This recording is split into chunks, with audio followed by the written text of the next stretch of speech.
Hello friends, welcome to my official channel. स्वागत है आपका मेरे इस चैनल पे। दोस्तों, आज मैं ये नंबर सिस्टम का दूसरा क्लास लाया हूँ। इसमें कल हम बात कर लिए थे कंपोजिट नंबर तक। तो दोस्तों, एक बार हम रिमाइंड कर देते हैं कि हम कल क्या बताए थे। उसके बाद दोस्तों आगे बताते हैं कि क्या है। सबसे पहले मैंने आपको कल बताया था रियल नंबर के बारे में। किसके बारे में? Real number. तो रियल नंबर क्या होती थी? तो रियल नंबर में natural number, whole number, rational number, rational number सब के बारे में बात हो गई थी। उसके बाद हो गया था कि कुछ ओड नंबर किसको कहते हैं। उसके बाद कुछ रूल था कि even plus even equal to क्या होता है। तो दोस्तों, ये सब उम्मीद करते हैं कि आप अच्छे से उस वीडियो को देखे होंगे। अगर आपने अभी तक उस वीडियो को वॉच नहीं किया है तो दोस्तों वो वीडियो को आप देख ले, वो आपके लिए बहुत बेनिफिशियल है। तो दोस्तों आइए स्टार्ट करते हैं हम आज का कॉन्सेप्ट। तो आज हम बात करने वाले हैं कि को प्राइम नंबर क्या होता है। इसका मीन्स होता है को प्राइम नंबर का मतलब सह अभाज्य संख्या। क्या होता है? सह। एक होता है अभाज्य संख्या, एक होता है सह अभाज्य संख्या। ठीक है दोस्तों।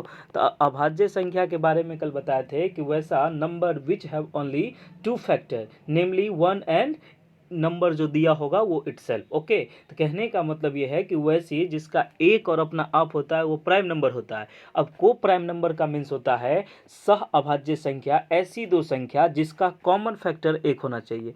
ऐसा मान लीजिए कोई संख्या जिसका कॉमन फैक्टर क्या होना चाहिए? Common factor is equal to 1 होना चाहिए। अब कहिएगा कॉमन फैक्टर क्या होता है? तो ये HCF। जैसे आप देखिए कि एक एग्जाम्पल है 7 एंड 10 का। तो 7 एंड 10 का आइए देख लेते हैं नेक्स्ट स्लाइड में। इसको हम अच्छे से सॉल्व करते हैं। जैसे एक मिनट, जैसे हम इसमें सॉल्व करते हैं। अब हम इसमें मान लेते हैं कि जैसे 7 और 10 मैंने आपको बताया कि 7 और 10 एक सह अभाज्य संख्या है, को प्राइम नंबर है। तो देखिए जैसे 7 को हम इसमें भाग देते हैं तो 1 बार में कटे 3 बार में लगेगा। फिर ये जो 3 है इसमें 7 उतारेंगे तो 3 2 जा 6, 1 से आया 3 तो 3 बार में लग गया तो ये कट गया। ओके, तो दोस्तों ये जो है मतलब 7 और 10 जिसका HCF कितना आया? HCF is equal to 1। तो जिस दो नंबर का HCF एक आता है उसको क्या बोलते हैं? को प्राइम नंबर। तो उम्मीद करते हैं कि आप ये समझ गए होंगे कि को प्राइम नंबर सहअभाज्य संख्या, ऐसी दो संख्या जिसका कॉमन फैक्टर एक होता है उसको को प्राइम नंबर बोलते हैं। ऐसे दोस्तों हम एक और एग्जांपल आपको बता देते हैं कि 15 और 17 का आप निकालिएगा, इसका भी को प्राइम, ये भी को प्राइम नंबर आएगा। आता है या नहीं आप चेक करके हमको बता दीजिएगा। ओके, कमेंट सेक्शन में आप जवाब दीजिए। तो दोस्तों आगे हम बात करते हैं। अब ये तो हो गया प्राइम नंबर, को प्राइम नंबर। अब देखिए इंडियन नंबर। अब कहिएगा इंडियन नंबर क्या होता है? तो इंडियन नंबर से सीटेट में क्वेश्चन पूछा जाता है कि इंडियन नंबर को लिखते कैसे हैं, इसको लिखना कैसे पड़ता है। ठीक है, तो देखिए इसका जो कॉन्सेप्ट होता है उसमें होता है पहला कॉमा 3 अंक के बाद। इंडियन नंबर में अगर हमको लिखना होता है तो क्या होगा? पहला कॉमा जो होगा वो 3 अंक के बाद, 3 अंक बाद। दोस्तों ये बात समझिएगा अच्छे से, इससे बहुत सारे क्वेश्चन पूछे गए हैं कि पहला कॉमा होता है 3 अंक के बाद, उसके बाद 3 अंक के बाद बाकी सब कॉमा, बाकी जो रेस्ट बचा वो सब कितने देर के बाद? तो वो सब 2 अंक के बाद। किसके अंक के बाद? 2 अंक के बाद। तो दोस्तों जैसा कि हम समझते हैं 2 अंक के बाद पहला कॉमा क्या होता है? 3 अंक के बाद, और बाकी सब कॉमा 2 अंक के बाद। जैसे अब हमको इसमें कोई नंबर लिखना हो, जैसे मान लीजिए कि हम लिखते हैं 1 2 3 4 5 6 7 8 9, मान लीजिए ऐसे करके हम एक नंबर लिख दिए।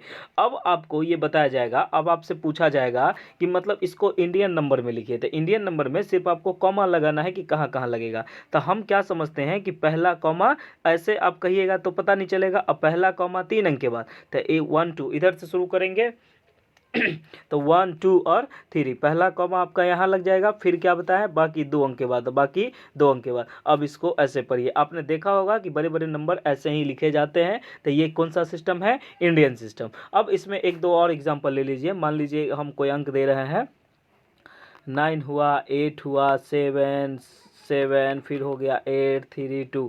तो आपको बोला जाएगा कि इसको इंडियन सिस्टम में तो पहला 3 अंक के बाद, बाकी 2 अंक के बाद। ओके, तो ये हो गया इंडियन सिस्टम। अब इसी तरह से मान लीजिए हम ऐसे करके दे रहे हैं तो इसमें भी आपको कोई दिक्कत नहीं होना चाहिए। तो इसमें भी 0 रहे इससे कोई मतलब नहीं है। हमको 1 2 3 पहला कॉमा 3 अंक के बाद और दूसरा कॉमा 2 अंक के बाद, ऐसे ही चलते रहेगा। ओके, मान लीजिए यहाँ पर एक और 4 है तो अब यहाँ भी कॉमा दे दीजिए। ठीक है, तो अब इसको आप पढ़िए। तो ये कौन सा सिस्टम हो गया? Indian system. ओके, तो इंडियन नंबर लिखने के लिए हमको पहला कॉमा कितने अंक के बाद, 3 अंक के बाद, बाकी कॉमा 2 अंक के बाद। इसी तरह ठीक इसी तरह जो होता है वो होता है इंटरनेशनल नंबर। अब इंटरनेशनल नंबर कैसे लिखते हैं ये समझना है। क्या है इंटरनेशनल नंबर लिखना कैसे होता है, तो इसके बारे में समझिए। इसमें क्या होता है कि सारे कॉमा 3 अंक के बाद, इंडियन सिस्टम में पहला कॉमा 3 अंक, बाकी सब 2 अंक। इसमें क्या होता है कि सारे जो कॉमा होता है, सारा कॉमा वो कितने अंक के बाद, 3 अंक के बाद। ये बात आपको समझ में आई होगी। तो दोस्तों जैसे इंटरनेशनल और इंडियन में बस एक ही डिफरेंस है कि इंटरनेशनल में 3 अंक का सारा मतलब सारे कॉमा 3 अंक के बाद लगते हैं, और इंडियन में क्या हुआ कि पहला 3 अंक और दूसरा सब 2-2 अंक। तो जैसे अब इसमें हम कोई नंबर लेते हैं कि मान लीजिए हम नंबर लेते हैं 96458482 ऐसे करके लिए, तो ये अब मान लीजिए 7 ऐसे करके हम नंबर लिए। तो इंटरनेशनल में लिखना हो तो हम सारा कॉमा किस में लगाएंगे, 3 अंक के बाद। ये बात समझ में आ गई। तो दोस्तों हम इसको एक दो और एग्जांपल से आपको बता देते हैं कि जैसे मान लीजिए 7 लिए 4 हुआ, ये 7 5 4 6 8 3 2 9 6 4 0 ऐसे करके लिए। अब इसको आपको हम बोल रहे हैं कि आप इसको इंटरनेशनल में लिखिए।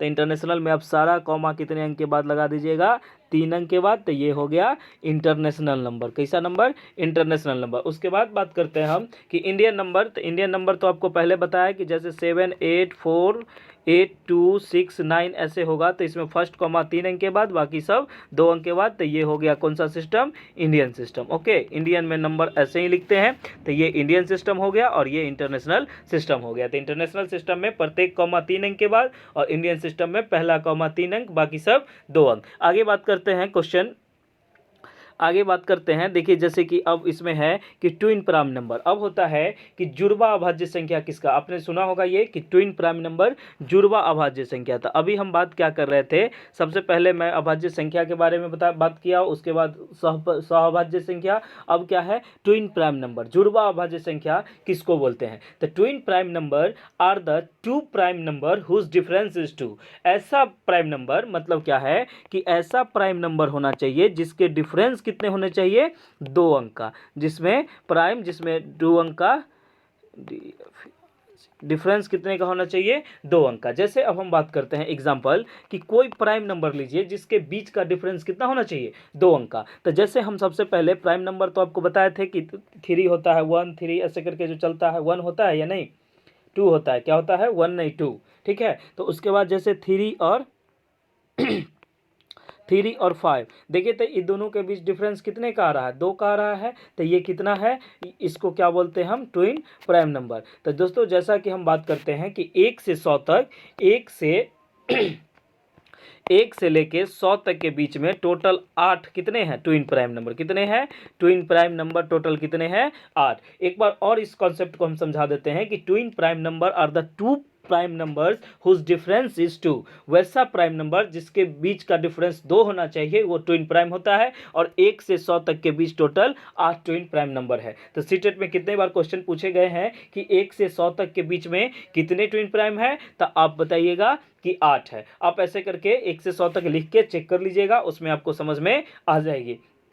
अब जैसे देखिए प्राइम नंबर सबसे पहले आप ये तो बताए थे कल कि जैसे 2 होता है, उसके बाद क्या 3, फिर 5, फिर 7, फिर 9 नहीं 11, फिर होता है 13। तो आप यहाँ से देखिएगा कि जैसे 3 5 हुआ, तो फिर 5 7 के डिफरेंस भी तो 2 है, ये भी तो डिफरेंस। तो यहाँ से एक मिला, फिर दूसरा मिला, फिर यहाँ तीसरा मिला, कि देखिए 2 डिफरेंस आ रहा है। तो ये सारे क्या है ट्विन प्राइम नंबर, क्या है ये सब ट्विन प्राइम नंबर। तो आगे बात करते हैं दोस्तों कि अब आता है कि फेस वैल्यू क्या होता है और पैलेस वैल्यू। अधिकतर बच्चे इसमें कंफ्यूज कर जाते हैं कि फेस वैल्यू क्या होता है, पैलेस वैल्यू। तो फेस का मतलब होता है जातीय मान, क्या होता है जातीय मान, और उसके बाद होता है, और आगे बात करेंगे कि पैलेस वैल्यू। तो फेस वैल्यू होता है कि जिसके बारे में पूछा जाए वही होगा। जैसे आप इसका कोई संख्या देखिए, जैसे हम दिए 9 4 6 7 3 2, इसमें हम दे दिए और 6 को अंडरलाइन कर दिए। अब हम उसका बोले कि आप इसका फेस वैल्यू बताइए, तो आप फेस वैल्यू बताइएगा कि जितने के अंदर हम अंडरलाइन, जिसके बारे में पूछ रहे हैं बस वही हो गया क्या फेस वैल्यू। समझ में आया। उसके बाद बात करते हैं कि 8 7 9 4 6 2 7 ऐसे करके अब इसमें हम इसमें अंडरलाइन कर दिए। तो अब इसका पूछा जाएगा कि आप इसका फेस वैल्यू बताइए। तो फेस वैल्यू क्या होगा कि जैसे इसका जितने बारे में पूछा जाए वही हो जाएगा। तो उम्मीद करते हैं ये भी आपको समझ में आ गया। अब एक लास्ट है क्या कि पैलेस वैल्यू। पैलेस वैल्यू का मतलब होता है स्थानीय मान, फेस वैल्यू का मान होता है जातीय मान, ठीक है, इसका मान होता है स्थानीय मान। अब इसमें जो होता है कि स्थानीय मान तो आप समझते होंगे, जैसे आप एग्जांपल देखिए कि 5 हुआ, 2 हुआ, 3 4, इसमें हम दे दिए कि 2 का स्थानीय मान पैलेस वैल्यू कहते हैं। तो देखिए आप 2 लिख लीजिएगा, उसके बाद देखिएगा कि कितना अंक इसके बाद लिखा हुआ है। तो 1 और 2 मतलब 2 अंक है, तो इस पर 2 0 दे दीजिएगा, ठीक है। तो ये 2 का क्या हो जाएगा पैलेस वैल्यू। ओके, अब जैसे क्वेश्चन है कि 9 8 7 6 5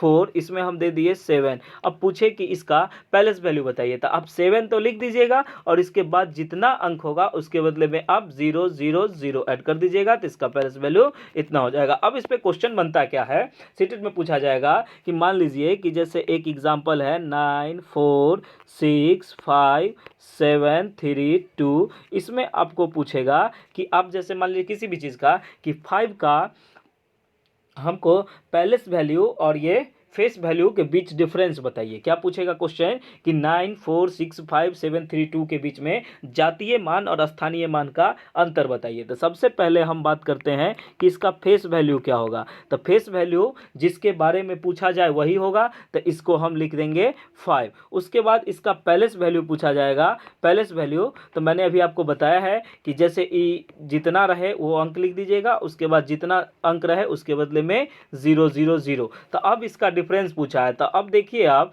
कि 5000 में से हम 5 को घटा लेंगे तो कितना होगा। तो ये हो जाएगा 5, ये हो जाएगा 9, ये हो जाएगा 9, ये हो जाएगा 4। तो 4995। ओके, तो ये बात इसी तरह से क्वेश्चन उसमें पूछा जाता है। तो उम्मीद करते हैं कि ये वीडियो आपको बहुत अच्छी लगी होगी और इस चैनल को आप सब्सक्राइब कर लीजिए और बेल आइकन को प्रेस कर दीजिए, जिससे आने वाले नोटिफिकेशन के बारे में आपको पता चलते रहे। दोस्तों कल हम बात करेंगे प्राकृतिक संख्याओं का योग कैसे निकालते हैं, प्राकृतिक संख्याओं का गुना कैसे होगा। प्राकृतिक संख्या अगर दे दिया जाए कि 1 से लेके मतलब कोई संख्या दे दिया कि 1 से 100 तक के प्राकृतिक संख्याओं का योग बताइए, तो दोस्तों इस क्वेश्चन पे हम कल का वीडियो में बात करेंगे। ओके, मिलते हैं नेक्स्ट वीडियो में। Okay, thank you so much.